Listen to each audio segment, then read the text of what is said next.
क्या आप जानते हैं, दिल्ली के दिल में एक ऐसी सरकार चलती है जहां पुलिस की नहीं, जिन्न की चलती है।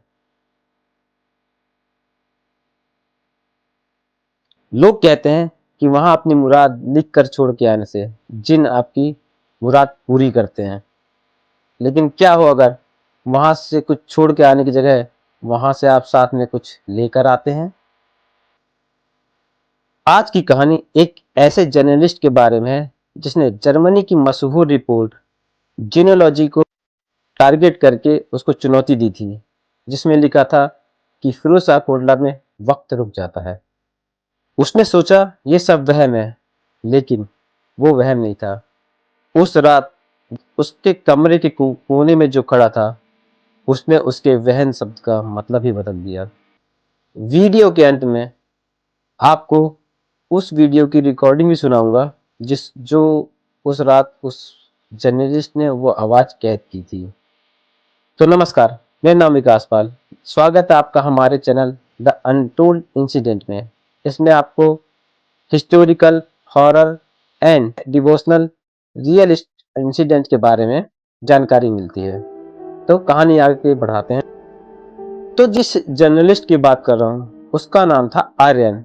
वो एक डॉक्यूमेंट्री फिल्म मेकर भी था और एक जर्नलिस्ट भी था। उसे भूतों पर यकीन नहीं था। जर्मन रिपोर्ट जिनोलॉजी, जो कि आनंद विवेक तनेजा की रिपोर्ट को गलत ठहराने की कोशिश करी थी, जिसकी वजह से वो फिरोज शाह कोटला गया।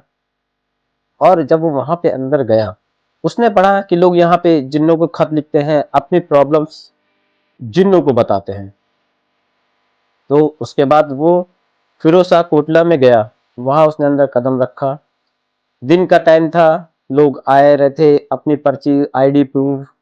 वो दीवार पे किसी कोने पे जो किले की दीवार थी, दरारें होती, वहां पे वो आईडी, फोटो कार्ड, अपनी प्रॉब्लम्स क्या है कि मुझे, वहां पे लोग ये भी लिखते हैं कि मुझे इसने इतना परेशान किया, मेरी समस्या का हल करो। वहां लोगों को वो देख के उससे बहुत शौक होगी कि लोग कैसे हैं यहाँ पे, क्यों मानते हैं।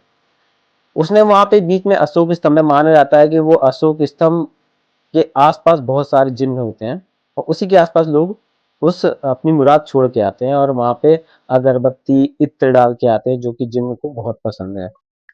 उसी इस अशोक स्तंभ के पास वो खड़ा होके बोलता है, "हाँ, हाँ, देखो यहाँ पे जिन्न का आधार कार्ड मिल रहा है।" लेकिन उससे क्या पता था कि वहां पे कोई ऐसा शख्स उसकी आवाज सुन रहा था जिसे कोई देख नहीं सकता था। शाम होने को आई। गार्ड्स चिल्लाने लगे कि सब बाहर जाओ, का टाइम हो गया बाहर जाने का। तो आर्यन ने क्या किया कि वो जाके वहां की एक अंधेरी कोठरी में जाके छुप गया कि मैं देखूंगा रात को, असली वक्त तो अब आया है, असलियत तो अब पता चलेगी। वो उस कैमरे को लेके वहां रुक गया। सब लोग बाहर चले गए, शाम हो गई। उसके बाद अंधेरा हुआ। जिस कोठरी में वो था वो बिल्कुल अंधेरा था, उसे अपने हाथ में दिखाई थे। उसने अपना कैमरा उठाया, जो कि 90% बैटरी थी, घटती जीरो हो गई थी। उसे कुछ समझ नहीं आया, पीछे से आवाज आई, आर्यन। आर्यन डर गया, पूछा कौन है। उसने तुरंत अपने फोन की चार्ज चलाई, कोई नहीं था। फिर अचानक पीछे से आवाज आती है पैदल चलने की, जैसे कोई गीले पैर चल रहा हो, चप छप छप। फिर उसने आवाज लगाई, कौन है। एकदम से उसके पैर पे एक चिट्ठी टकराई, जो कि लग रहा था कि अभी लिखी है। उसमें लिखा था, आर्यन, तुम इतनी जल्दी में क्यों हो। आर्यन घबरा गया। पीछे से आवाज आई, सुनो। पर आर्यन सुना नहीं। आर्यन भागते भागते भागते भागते सीधे अपने घर गया। घर जाके उसके घर वालों ने पूछा क्या हुआ, तो उसने बताया कि मैं ऐसा ऐसा करने का। तो उसके घर वालों ने उसे बहुत सुनाया। फिर थोड़ी देर बाद घर वाले बोल रहे हैं कि यार, इतनी इत्र की खुशबू कहाँ से आ रही है, इतनी महक, जबकि किसी ने घर में इत्र लगाया नहीं था। कुछ नहीं हुआ, आर्यन जाके अपने कमरे में सो गया। लेकिन उसे फिर वही आवाज जो केले पे आई सुनाई दी। एकदम से कमरे का तापमान डाउन हो गया।